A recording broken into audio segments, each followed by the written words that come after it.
और यहाँ पे कोचिंग के नाम पे बहुत ज़्यादा फ्रॉड होता है। सर 10 लाख बच्चे हर साल फॉर्म अप्लाई करते हैं, लेकिन 600 से 700 ही यूपीएससी की भर्तियां निकलती हैं। तो जो बच्चे न्यू होते हैं वो तैयारी करते रह जाते हैं और ये भर्तियां कैंसिल होती रहती हैं। कोचिंग का फीस 2 लाख रुपए भर रखा है और यहाँ पे हर मंथ मतलब कि 15,000 मेरे खर्चे हो जाते हैं। 9,000 तो पीजी रेंट है। जितना इंग्लिश में सिलेबस उपलब्ध है उतना हिंदी में नहीं है। पहली बार आकर के मतलब बहुत सारी प्रॉब्लम हमको यहाँ पे झेलना पड़ रहा है। फाइनेंशियल प्रॉब्लम भी बहुत बड़ी है कि यहाँ पे आने के लिए आपको 12,000 मंथली अपना एक बजट लेके चलना पड़ेगा, कोचिंग फीस अलग रख के। सर और कैटेगरी का भी बहुत ज़्यादा फर्क पड़ता है। जनरल वाले बहुत ज़्यादा करने के बाद भी कुछ नंबर से रह जाते हैं। ओबीसी वाले, एससी एसटी का ज़्यादा इसमें फ़ायदा होता है यूपीएससी में। जो बहुत ज़्यादा गरीब होते हैं, आर्थिक स्थिति जिसके घर की ठीक नहीं होते, सनशाइन हॉस्टल में ये उनको फ्री में रूम प्रोवाइड करते हैं, सिर्फ खाने का पैसा लेते हैं। नमस्कार, मैं दिव्यांशु और आप देख रहे हैं झलको दिल्ली। फ़िलहाल हम सनशाइन हॉस्टल मुखर्जी नगर में मौजूद हैं। यहाँ पे तमाम एस्पिरेंट हैं, तमाम छात्राएं हैं जो कि अलग अलग कंपटीशन की तैयारी कर रहे हैं। आइए इन लोगों से बातचीत करते हैं क्या क्या समस्याएं हैं इनको। आप किस चीज़ की तैयारी कर रहे हैं? सर मैं यूपीएससी की तैयारी कर रही हूँ। आप? मैं फर्स्ट ईयर में हूँ अभी और यूपीएससी की तैयारी कर रही हूँ। सर मैं यूपीएससी की तैयारी कर रही हूँ अभी second year, BSc second year में। मैं एसएससी की प्रिपरेशन कर रही हूँ। सर मैं फर्स्ट ईयर की स्टूडेंट हूँ बट यूपीएससी एम करके अभी से स्टार्ट कर दिए प्रिपरेशन। आप कहाँ पे रहते हो? सर वैसे मैं तो झारखंड से हूँ बट फिलहाल अभी यहाँ रह रही हूँ। मैं भागलपुर बिहार से हूँ बट एजुकेशन मेरी दिल्ली से ही हुई है। मैं बिहार से डिस्ट्रिक्ट बक्सर से हूँ। राजस्थान से हूँ लेकिन रहती गुजरात में हूँ। हम हरियाणा के महेंद्रगढ़ डिस्ट्रिक्ट से हैं। आप देख सकते हैं अलग अलग भारत के अलग अलग राज्य से, बिहार से, झारखंड से, गुजरात से ये एस्पिरेंट आए हैं, विद्यार्थी छात्राएं ये तैयारी करने के लिए। कोई यूपीएससी, कोई एसएससी ये तैयारी कर रहे हैं। इनसे बात करते हैं क्या क्या समस्याएं होती हैं, आपको क्या क्या परेशानी होती है तैयारी के दौरान। सबसे पहले प्रिपरेशन के टाइम से स्टार्ट करूँगी। जो प्रॉब्लम्स आती है यहाँ पे आने के बाद, सबसे बड़ी प्रॉब्लम ये है कि कोचिंग कौन सी ज्वाइन करें। और यहाँ पे कोचिंग के नाम पे बहुत ज़्यादा फ्रॉड होता है। आप कोचिंग जाओ, आपको बहुत अच्छा डेमो दिया जाएगा और वहाँ जाने के बाद पता चलता है टीचर्स चेंज हो गए हैं। फर्स्ट डे ऐसे टीचर्स दिखाए गए थे कि जिनका पढ़ाया हुआ ऐसा लगता था कि बस एक बार पढ़ाया है, सब कुछ समझ में आ गया। वही मैं वो क्लासेस जब मैंने दूसरी बार ली तो टीचर्स चेंज हो गए थे। मैनेजर के पास जाओ, उनके पास कोई जवाब नहीं होता है। कहते ठीक है, हम वो टीचर छोड़ के जा चुके हैं, हम दूसरा टीचर अरेंज कर रहे हैं। उसके बाद एसएससी का प्रोसेस इतना लंबा है। मैं सीजीएल की प्रिपरेशन कर रही हूँ। फर्स्ट इसके 3 लेवल होते हैं, प्री, मेंस और फिर डिस्क्रिप्टिव। उसके बाद मेडिकल वगैरह भी होता है। लेकिन ये 3 प्रोसेस इतना लंबा हो जाता है। पहले नोटिफिकेशन आएगा, उसका एग्ज़ाम दो, फिर उस रिज़ल्ट में काफ़ी टाइम लग जाता है। 2-3 महीने का रिज़ल्ट में भी टाइम ले लेते हैं। फिर सेकेंड ईयर के लिए नोटिफिकेशन आएगी, उसका फॉर्म, फिर एग्ज़ाम, फिर ऐसे करते करते ये प्रोसेस मुझे लगता है 2-3 साल ले ही लेता है। तो स्ट्रगल टाइम से जॉब लगने तक का मुझे लगता है ये सरकार ने एक पंचवर्षीय योजना बना रखी है। मतलब कि जैसे हम यहाँ से आए हैं यूपीएससी की तैयारी करने के लिए, अभी तो वैसे हो गए 7-8 महीने, लेकिन हमसे बहुत सारी मतलब कि प्रॉब्लम भी आ रही है। जैसे कि हमारा अभी उधर बीएससी के सेकेंड ईयर का भी चल रहा है एग्ज़ाम, उधर भी उनको देना है ध्यान। और फिर इधर यूपीएससी का है। इससे तो यूपीएससी जो है कि बहुत बड़ी लेवल है, बहुत इसमें तैयारी करना पड़ता है। आप लोग यहाँ पे खाना पीना खुद बनाते हैं या फिर पीजी में मिलता है? पीजी में मिलता है। खाना पीना बनाने की ज़रूरत नहीं पड़ती, दिन भर आप पढ़ते हो? नहीं, हाँ दिन भर हम पढ़ते हैं, खाना सब टाइम पे आता है। कभी कभी हो जाता है लेट, लेकिन ऐसे सब अच्छा है। आपके पढ़ाई का शेड्यूल क्या है, टाइम टेबल क्या है, कुछ बताएं? एज सच कुछ फिक्स नहीं है क्योंकि कॉलेज के ऊपर डिपेंड करता है। जब हम कॉलेज से फ्री होते हैं उसके बाद जो भी टाइम बचता है असाइनमेंट्स और फिर स्टडी आवर्स, उस अकॉर्डिंग फिक्स करते हैं। लेकिन हम हिंदी माध्यम के छात्र हैं तो इस मामले में है कि यूपीएससी में है ना, हिंदी के बहुत कम स्टूडेंट्स चुने जाते हैं। अब की बार भी बहुत 28 के समथिंग ही स्टूडेंट्स की आई है कट ऑफ में। तो वही है कि हिंदी मतलब यहाँ पे हिंदी से तैयारी करने वाले बहुत से स्टूडेंट्स हैं, फिर भी हिंदी वाले बच्चे का एक बार में प्री नहीं होता है, फिर दूसरी बार में नहीं होता है, क्योंकि जितना इंग्लिश में सिलेबस उपलब्ध है उतना हिंदी में नहीं है। और 3-3, 4-4 साल करने के बाद बच्चों की हिम्मत भी ख़त्म हो जाती है, फिर वो वहाँ से बैकआउट कर लेते हैं। और बैकआउट करने के बाद उनके पास वैसे भी कोई ऑप्शन नहीं रहता, क्योंकि एज लिमिट भी होती है। तो यूपीएससी का यही है कि सर हिंदी माध्यम का बहुत बड़ी प्रॉब्लम है। और फिर एज निकलने के बाद वैसे भी बहुत सारी दिक्कतों का सामना, क्योंकि यूपीएससी की तैयारी करने वाले बच्चे फिर और अब की बार तो जैसे बिहार पीसीएस और झारखंड पीसीएस भी कैंसिल हो जाते हैं। पिछली बार एचसीएस के दिए थे तो प्री क्लियर होने के बाद भी स्टूडेंट्स रह जाते हैं, क्योंकि जिनका क्लियर हो गया था उनका आगे नहीं बढ़ा। और अब की बार एचसीएस ने ये दोबारा से कर दिया है कि जो पिछली बार फॉर्म अप्लाई हुए थे वही बच्चे अब की बार दोबारा से फॉर्म अप्लाई कर सकते हैं और एग्ज़ाम दे सकते हैं। तो जो बच्चे न्यू होते हैं वो तैयारी करते रह जाते हैं और ये भर्तियाँ कैंसिल होती रहती हैं। क्योंकि अगर न्यूज़पेपर भी हम पढ़ते हैं तो न्यूज़पेपर में उतना ज़्यादा नहीं होता है जितना इंग्लिश न्यूज़पेपर द हिंदू में होता है, उतना दैनिक जागरण में उतनी कंप्लीट नहीं होता है। तो और जो भी करंट आती है वो इंग्लिश मीडियम से, क्योंकि यूपीएससी में जो भी बैठते हैं सर बैठते हैं या इंटरव्यू में लेने वाले होते हैं उनकी सबकी लैंग्वेज इंग्लिश होती है। तो हिंदी वाले जो छात्र हैं उनको इन चीज़ों का बहुत सा सामना करना पड़ता है।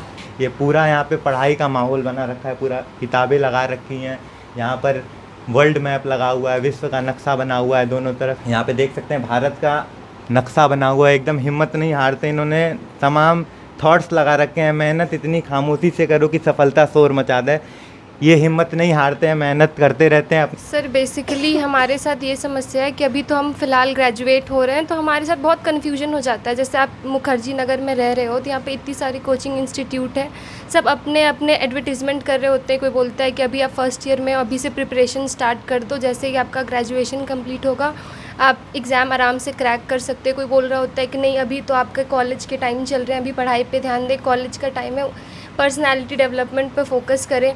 तो इस तरीके से अभी जो कॉलेज में जो बच्चे हैं काफ़ी कन्फ्यूजन क्रिएट कर देते हैं ये कोचिंग इंस्टीट्यूट्स जो होते हैं बेसिकली। और साथ साथ में अगर आप मुखर्जी नगर, राजेंद्र नगर जैसे एरियाज़ में रह रहे हो जहाँ पे यूपीएससी एस्पिरेंट्स की संख्या काफ़ी ज़्यादा है, तो लोगों के दिमाग में, खास करके हम बच्चों के दिमाग में बहुत प्रेशर बिल्डअप हो जाता है कि पता नहीं क्या होगा, हम एग्ज़ाम क्लियर कर पाएंगे या नहीं क्लियर कर पाएंगे। इन सब सिचुएशन में बहुत ज़्यादा ज़रूरत हो जाता है कि हम लोग अपने ऊपर फेथ बनाए रखें और अपने अकॉर्डिंग, मतलब हमारी जो कैपेबिलिटीज़ है उनके अकॉर्डिंग हम प्रिपरेशन करें, और जब हम प्रिपेयर हो जाएं, फुल्ली प्रिपेयर हो जाए तब एग्ज़ाम दें, ताकि हमारा कॉन्फिडेंस जो है वो टूटे ना और हम एग्ज़ाम ज़्यादा आसानी से क्लियर कर पाएँ। मैम जैसा कि आपने बताया कि आपके घर से 12,000 रुपये मासिक आता है, हर महीने आता है, तो उसमें आप कैसे, किस हिसाब से, कहाँ पे कितने पैसे लगते हैं, कैसे अपना जीवन यापन महीने भर में करते हैं, कहाँ कहाँ कितने खर्चे आते हैं? 9,000 तो पीजी रेंट है, उसके बाद मुझे टेस्ट सीरीज़ वगैरह लेना पड़ता है, बुक्स लेनी पड़ती हैं, तो 1,000 रुपये मैं उसके लिए लगती हूँ। 1,000 रुपीज़ भी मतलब खाने पीने का, फ्रूट्स वगैरह के लिए, दूध के लिए, तो वो 1,000 रुपीज़ हो गए, 11,000 हो गए। और 1,000 रुपीज़ आपको मेडिकल के लिए रखना ही पड़ता है, कभी भी बीमार पड़ सकते हो। और मेरी हेल्थ थोड़ी, मुझे हेल्थ इशू काफ़ी ज़्यादा रहते हैं, तो मैं बीमार पड़ गई तो मेरा 3 दिन 4 दिन, एक दिन क्लास छूटी, उस दिन का सिलेबस, वो क्लास का सिलेबस रह गया। फिर जो मैंने रूटीन बनाया, और रूटीन हमारा ऐसा सेट होता है डे के हिसाब से, एग्ज़ाम से पहले हमें इस मंथ तक अपना सिलेबस कंप्लीट करना है, इस मंथ रिवीजन करना है, और इस मंथ इतने टेस्ट सीरीज़ लगाने हैं। और उस बीच में अगर एक हफ़्ता भी वेस्ट हुआ तो वो बहुत बड़ा इशू हो जाता है। ये बात है कि घर पे रह के आपको इतना नहीं पता होता है कि कैसे प्रिपरेशन करनी है, क्या करना है, आपका कंपटीशन क्या है। घर पे मैं मॉक टेस्ट लगाती थी तो मुझे लगता था मैं बहुत अच्छा कर रही हूँ जैसा मैं पढ़ रही थी, क्योंकि मुझे आसपास कंपटीशन नहीं दिखता था। अब मैं यहाँ पे कोचिंग जाती हूँ तो मुझे पता चलता है कि मेरा लेवल क्या है, दूसरों का लेवल क्या है, उनके साथ पढ़ के पता चलता है कि हाँ मुझे अभी से कितना मॉक टेस्ट में स्कोर करना है जिससे कि मैं एग्ज़ाम क्लियर कर सकूँ। अगर मैं प्री की प्रिपरेशन कर रही हूँ घर पे तो वो सिर्फ प्री ही चलता रहता है, लेकिन यहाँ पे आने के बाद पता चला कि आपको प्री एग्ज़ाम देने से पहले मेंस तक का सिलेबस कंप्लीट करना पड़ेगा। और सिलेबस क्या है, आपको मेंस तक का पूरी प्रिपरेशन रखनी पड़ेगी प्री देने से पहले, जिससे कि बाद में बर्डन ना आए कि हाँ मुझे अब मेंस देना है। तो प्रिपरेशन एग्ज़ाम देने से पहले ही होती है। एग्ज़ाम ऐसा होता है कि हम लोग एग्ज़ाम फिल कर देते फिर प्रिपरेशन शुरू करते हैं, और मेरे लिए वो बहुत डिमोटिवेटिंग था क्योंकि मैंने ऐसे ही शुरू किया था। आप एग्ज़ाम देते हो, फिर सरकार वैकेंसियाँ निकालती हैं, फिर एग्ज़ाम, एसएससी में तो काफ़ी दिक्कतें आई थी, एग्ज़ामिनेशन रद्द हो जाता है, कभी पेपर लीक हो जाता है, तो कभी रिज़ल्ट ही नहीं आता है। नहीं, मुझे ना, मैंने 2019 से ये ऑब्ज़र्व करना शुरू किया है, तो मुझे ऐसा कुछ नहीं लगा क्योंकि 19 में भी वैकेंसी निकली थी, 20 में भी निकली थी, एग्ज़ाम भी, बस वो कोविड की वजह से थोड़ा डिले हुआ। लेकिन मुझे लास्ट CGL की वैकेंसी 7,000 थी। अगर आपकी प्रिपरेशन बहुत अच्छी है, आपको एक सिंगल सीट चाहिए, तो इतनी बड़ी बात नहीं है। मतलब जितना कहा जाता है कि नहीं SSC के लिए मतलब वैकेंसीज़ नहीं निकलती है वैकेंसीज़ लगातार निकल ही रही है। SSC के लिए वैकेंसीज तो निकलती है, लेकिन जहाँ पे भारत में इतनी ज़्यादा आबादी है, अकेले मुखर्जी नगर में लगभग लोगों का कहना है कि 2.5 से 3 लाख बच्चे UPSC की तैयारी करते हैं, SSC की तैयारी करते हैं, और उतनी वैकेंसियाँ नहीं निकलती हैं। बच्चों का 1-2 नंबर कम आ जाता है तो उन्हें निकाल दिया जाता है, उनकी भर्ती नहीं हो पाती है, उनके एज बाउंडेशन के वजह से उनका लाइफ बर्बाद हो जाता है। तो अभी बहुत सारे केस आए तो वो सुसाइड कर लेते हैं। सर 10 लाख बच्चे हर साल फॉर्म अप्लाई करते हैं, लेकिन 600 से 700 ही यूपीएससी की भर्तियां निकलती हैं। इसमें बहुत ज़्यादा संघर्ष करना पड़ता है। कंपटीशन हर साल इतना ज़्यादा बढ़ता जाता है, नए स्टूडेंट्स आते जाते हैं। और मुखर्जी नगर देख लीजिए, करोल बाग देख लीजिए, राजेंद्र नगर देख लीजिए, यहाँ पे इतने बच्चे तैयारी करते हैं तो हर बच्चा तो सिलेक्ट होता नहीं है, तो उनकी हिम्मत हार जाते हैं और आखिर में उनके पास कुछ ही नहीं रहता है। मतलब यहाँ पे जब बच्चा 4-4 साल तैयारी करने के बाद उसके हाथ में कुछ नहीं लगता है। इतनी पेरेंट्स इतनी आस से यहाँ पे भेजते हैं। हर किसी के पेरेंट्स का या हर किसी का बैकग्राउंड बहुत अच्छा नहीं होता है। सब बहुत ज़्यादा फैमिली ऐसे होते हैं जो जिनके फादर फार्मर होते हैं, फिर भी वो अपने बच्चों को ऐसा चाहते हैं कि क्योंकि अब हमारे भारत में ऐसा ही रहा है कि खेती का काम ज़्यादा विकसित नहीं हो पा रहा है, तो यही है कि हर बच्चा गवर्नमेंट जॉब की तरफ जाए। गवर्नमेंट प्राइवेट की जगह गवर्नमेंट जॉब में भी गांव के बच्चे ज़्यादा कोशिश कर रहे हैं, तो उस तरह में जब बच्चा सेलेक्ट नहीं हो पाता है तो घर वाले भी टूटते हैं, बच्चे भी हिम्मत हार जाते हैं। कैटेगरी का भी सर इसमें बहुत ज़्यादा है, वो हर जॉब में है, लेकिन फिर भी तो आपके हिसाब से यूपीएससी एसएससी जो भी जो एग्जामिनेशन है उसमें आरक्षण नहीं होना चाहिए? जी सर, बिल्कुल नहीं होना चाहिए। हम ये देख रहे हैं कि रिजर्वेशन लग गया, पर ये नहीं देख रहा कि बच्चा पढ़ रहा है। और हम उस रिजर्वेशन का बैकग्राउंड नहीं देख रहे ना कि पास्ट में उस रिजर्वेशन क्यों दी गई है। नहीं, रिजर्वेशन इतना बड़ा इशू नहीं है इस गवर्नमेंट जॉब में। आपके हिसाब से रिजर्वेशन होना चाहिए, क्योंकि रिजर्वेशन के जो बच्चे होते हैं SC ST OBC उनका बैकग्राउंड काफ़ी ख़राब होता है, उन्हें पढ़ाई नहीं करने दिया जाता है, करते उनको काफ़ी दिक्कतों का सामना करना पड़ता है। तो आपके हिसाब से ये आरक्षण हो भी जाएंगे तो भी यही सुनना पड़ेगा कि तुम तो OBC हो, SC हो, ST हो, इसलिए तुम सिलेक्ट हो गए, पर कोई मेहनत नहीं देख रहा है। अगर मेहनत तो देखी जाती है, 10 लाख बच्चों में जो 700 बच्चे निकले हैं, नॉर्मल सी चीज़ है, वो मेहनत तो करते ही हैं, है ना। इतनी ज़्यादा कंपटीशन में आगे निकलना बहुत मुश्किल होता है। यहाँ पे पूरे दिन रात पढ़ने के बावजूद भी हम ढंग से नहीं कर पाते हैं। एग्ज़ाम में ऐसा लगता है, मतलब खुद की मेहनत बहुत ज़्यादा होती है, लेकिन लास्ट में हमें यही फील होता है कि शायद हमारी मेहनत में कुछ कमी हुई हो, इतनी कम पोस्ट होती हैं। आप अगर मुखर्जी नगर की गलियों में घूमोगे ना, अगर आप पार्क चले जाओ या कैफेटेरिया चले जाओ, यहाँ का माहौल इतना कॉम्पिटिटिव हो रखा है कि अगर आप पार्क भी जाते हो तो पार्क में भी बच्चे ये डिस्कस कर रहे होते हैं कि इंडिया पाकिस्तान का क्या रिलेशनशिप चल रहा है, या फिर अभी यूक्रेन और रशिया के बीच में क्या हो रहा है। मतलब बेसिकली आप खाने पीने जाओ या घूमने जाओ, एस्पिरेंट्स के सर पे इतना ऊपर तक का जुनून सवार होता है कि आपको मोटिवेशन खुद ब खुद आने लगता है कि यार सामने वाला इंसान कितनी मेहनत कर रहा है, हमें उससे ज़्यादा मेहनत करना होगा। वो पागलपन जो है ना, यहाँ पे हर एक बच्चों में दिख रहा होता है कि हाँ पढ़ना है, क्योंकि कंपटीशन बहुत ज़्यादा है। लोग बहुत ऊपर तक लेवल तक जा करके अपने आप को पुश कर करके पढ़ रहे होते हैं। तो यहाँ पे स्ट्रगल्स बहुत ज़्यादा है मुखर्जी नगर में, लोग इंस्पायर हो रहे होते हैं। बेसिकली कंपटीशन भी है, मतलब एक तरीके से ये प्रेशर भी क्रिएट कर रहा है कि कितना ज़्यादा लोग पढ़ रहे हैं, और मोटिवेशन भी कर रहा है कि यार, जैसा कि आप कह रहे हैं कि यहाँ पे काफ़ी मोटिवेशन मिलता है। दिन भर बच्चे अगर चाय भी पीने जाते हैं तब भी वहाँ डिस्कशन करते हैं, पढ़ाई की बातें करते हैं। सुबह से शाम तक आपका क्लासेस चलता है, घर पे भी पढ़ाई करते हैं। लेकिन इतना संघर्ष करने के बाद आपको क्या लगता है, जो गवर्नमेंट है, जो राज्य सरकार है, केंद्र सरकार है, ये आप लोगों को मोटिवेट करती है, आप लोगों को किसी भी तरीके की सहायता देती है? जी सर, अगर सरकार से आप संतुष्ट हैं?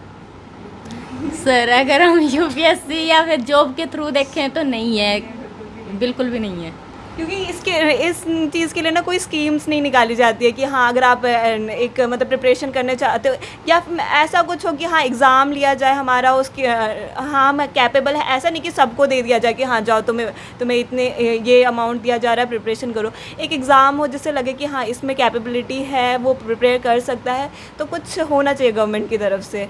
दिल्ली गवर्नमेंट ने निकाली है स्कीम यूपीएससी कोचिंग के लिए, स्कीम का नाम मुझे एग्जैक्टली याद नहीं आ रहा। तो उसमें ना कोचिंग सेंटर्स को मतलब ऐसे जो जिन्होंने दिल्ली से एजुकेशन की है 10th और 12th, उसके लिए कोचिंग सेंटर में फ्री एजुकेशन है, लेकिन वो सिर्फ नाम का है। मैंने वो रियलिटी जाके चेक किया है, ऐसा कुछ भी नहीं है।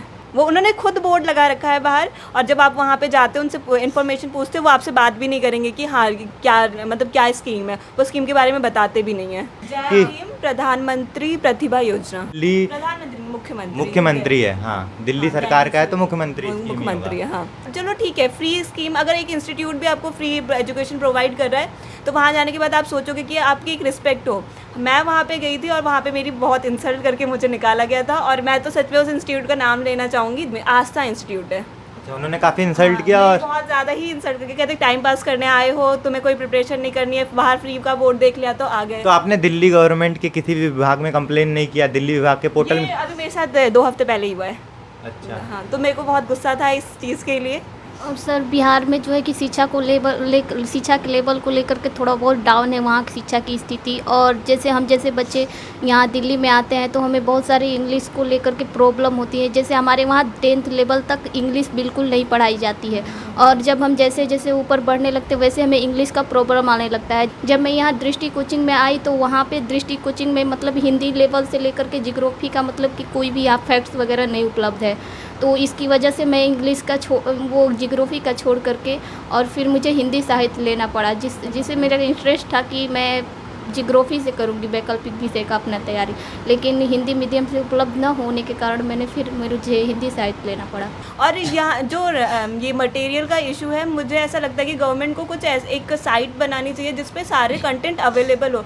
सब बुक्स नहीं खरीद सकते हैं, सब बुक्स मतलब सब बुक्स नहीं खरीद सकते, तो वहाँ से जाके हम देख सकें। और अपडेट्स भी वहाँ पे होने चाहिए कि क्या पैटर्न आ रहा है, वो उन सब के लिए हर एक अपडेट के लिए हमें एक प्राइवेट पोर्टल पे ही जाना पड़ता है, प्राइवेट इंस्टीट्यूट के पोर्टल पे ही जाना पड़ता है कि हाँ वो जो टेस्ट मतलब जो एग्ज़ाम है उसका क्या पैटर्न चेंज हुआ है, क्वेश्चन कैसे चेंज हुए, उसके लिए कोई गवर्नमेंट साइट नहीं है। गवर्नमेंट को और भी जो बाकी यूपीएससी के छात्र हैं उनको भी जो इतने सालों से मेहनत कर रहे हैं, पढ़ाई कर रहे हैं, क्या सरकार फालतू में जो इधर उधर पैसे लगाती है, प्रचार में प्रसारण में पैसे लगाती है, अपने रैलियों में पैसे लगाती है, करोड़ों रुपए खर्चे करती है, ये जो यूपीएससी एसएससी सीजीएल के एस्पिरेंट हैं, छात्र हैं, ये सब तैयारी करते, क्या इनको सरकार को भत्ता नहीं देना चाहिए? कोई मिडिल क्लास फैमिली का है जिसके यहाँ 10-12 हज़ार इनकम है और यहाँ पे मुखर्जी नगर रहने में आपका कम से कम आप जैसे किसी का 10,000 12,000 एक साधारण जीवन शैली जीने की खर्चा आपका 10 से 12 हज़ार आ जाता है।